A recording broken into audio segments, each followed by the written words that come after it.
Bonjour, aujourd'hui je vais vous apprendre à programmer un jeu très facile en Scratch. C'est vraiment le début et on va y aller pas à pas.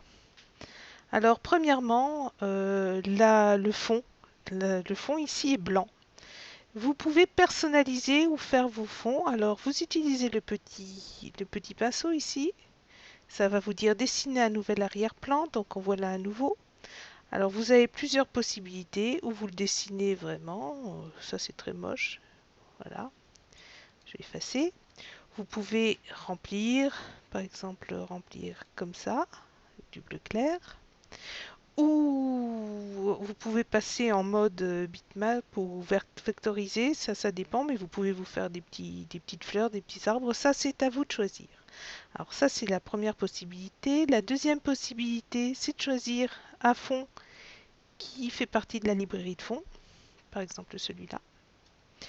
Et vous avez encore deux autres possibilités. Importer un fond que vous avez déjà sauvegardé dans votre ordinateur ou alors prendre une image avec une webcam. Bon, je vais faire ni l'un ni l'autre, mais vous savez que ça peut arriver. Donc je vais reprendre mon fond blanc parce que je trouve qu'on voit beaucoup mieux dessus. Et donc il y a deux petites balles ici, une bestiole, j'ai appelé le jeu la bestiole, un timer. Le jeu, en fait, ces deux balles vont rebondir dans tous les sens et la bestiole qui va être dirigée grâce aux flèches du clavier va essayer d'éviter les balles. Quand elle est touchée par une balle, le jeu devrait s'arrêter, le timer s'arrête et vous avez votre temps. Donc, on va déjà voir la programmation des balles. Alors, les balles, je les ai trouvées ici dans les costumes préprogrammés, dans la bibliothèque de Lutin, comme on dit si bien. J'ai l'habitude de dire des sprites, mais par exemple ici. Donc vous en avez plein qui sont préprogrammés. Si j'arrive à les faire descendre, mon ordinateur est un peu lent. Voilà, vous choisissez dedans et dedans vous tomberez sur les bulles. Voilà. Donc elles existent en plusieurs couleurs. J'ai choisi la jaune. Voilà. Donc ça, c'est choisir le lutin. Et comme pour le fond, vous pouvez dessiner ou télécharger depuis un fichier que vous avez ou mettre une photo. Bon, ça, on pourra le voir plus tard.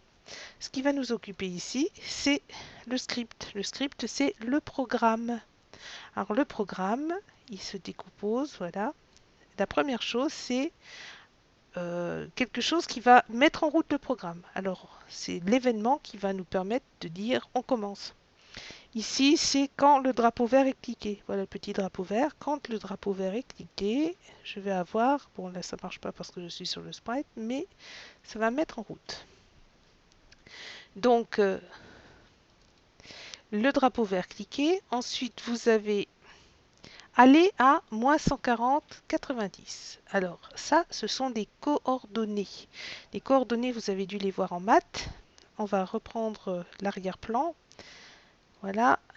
Dans les arrière-plans, ici, il y en a un qui est très pratique. C'est le dernier. Allez, voilà. Le dernier, c'est ce qui s'appelle la grille XY.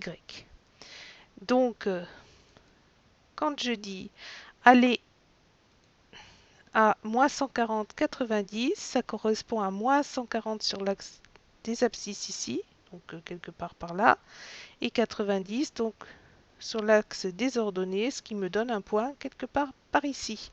Donc ma boule au départ va aller, voilà, ici.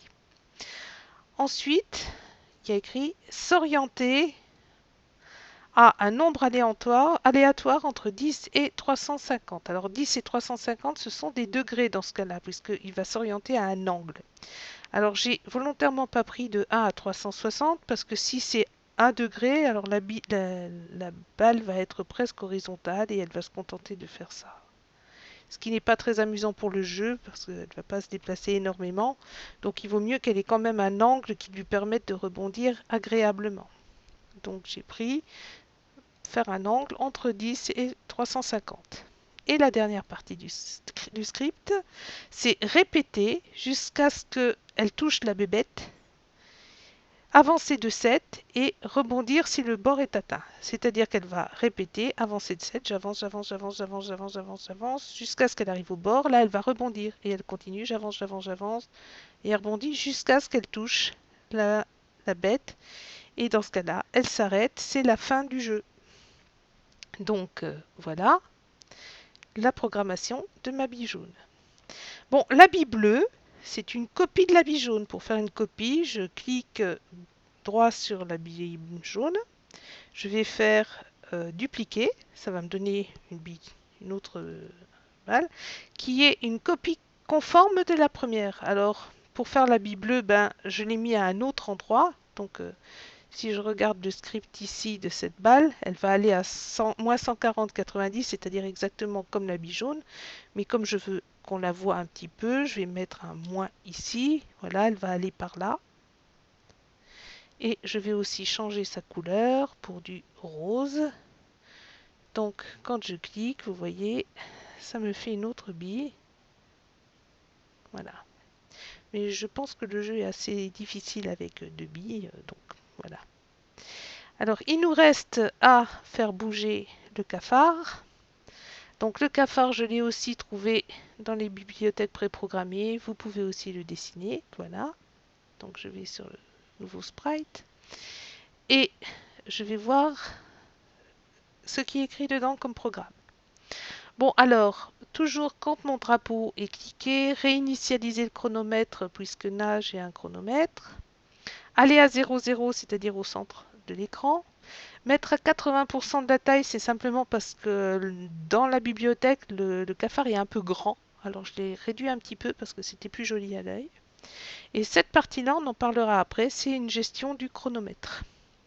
Bon, par contre, ici, ça c'est très intéressant, c'est ce qui va nous permettre de faire bouger notre cafard en fonction des touches du clavier.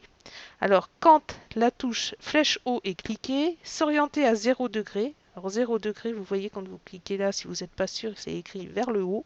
Donc flèche haut, on s'oriente vers le haut. Voilà. Et si ordonnée de Y est inférieure à 350, alors avancez de 20. Donc elle va avancer tant que vous avez votre fiche cliquée. Elle va monter jusqu'à ce qu'elle arrive à 335. Et ce 335, ça correspond à un truc que j'ai mesuré moi en bougeant ma petite bébête pour pas qu'elle sorte du cadre. Alors si vous voulez savoir exactement, vous prenez votre bestiole avec la souris, vous la posez, vous mettez votre pointeur dessus et vous regardez ici en bas, ça affiche le X et le Y qui correspondent à votre petit pointeur. Donc ici c'est 1, 142. Voilà, si je la mets ici, c'est 146, 56. Voilà. Donc je la fais pas monter plus haut que ça parce qu'après elle va sortir du cadre. Donc tant qu'elle ne sort pas du cadre, elle va avancer vers le haut. J'ai refait pareil pour les fiches bas, droite et gauche. Donc quand je vais appuyer sur les flèches bas, droite et gauche, ça va me déplacer ma petite bestiole. Voilà. Donc là, la programmation est presque finie parce qu'en fait, il nous reste juste le timer. Et le timer, c'est un truc en plus. Donc je l'ai réinitialisé ici. Et j'ai créé une variable timer. Alors, c'est pas obligatoire puisque le timer, vous pouvez l'afficher directement ici. Vous pouvez chronomètre. Mais comme vous voyez, il est ridiculement rapide et c'est très désagréable à regarder. Voilà. Donc, je préfère le mettre dans une variable que j'ai créée. Créer une variable que j'ai appelée timer. Je peux la renommer d'ailleurs. Je vais la mettre temps. Voilà, c'est plus français. Et je mets tant que la balle 2 ou la balle 1 n'est pas touchée, eh bien le temps va prendre le temps du chronomètre arrondi. Arrondi de chronomètre, c'est-à-dire que ça va me donner que les secondes au lieu de ce truc qui bouge vraiment trop vite. C'est beaucoup plus agréable à l'œil d'avoir que les secondes. Voilà, mon programme est fini, donc je vais revenir sur mon arrière-plan blanc. Et je vais essayer de vous montrer. Voilà, ça fait bouger. Ça fait longtemps que j'ai été touchée. Je suis très très nulle à ce jeu. Enfin voilà. Si vous voulez On va déjà enlever celui-là parce que je trouve que c'est assez compliqué comme ça. Si vous voulez aller moins vite, par exemple, pour que les boules aillent moins vite, vous avez plusieurs possibilités, mais par exemple, au lieu de bouger de 7, vous la faites bouger de 5. Voilà, elles iront un peu moins vite. Il y a d'autres solutions. Vous avez aussi ici attendre et vous mettez à chaque fois attendre 0,1 seconde. Elles bougeront moins vite. Ça vous laissera peut-être plus de temps. Et voilà. Au revoir et merci.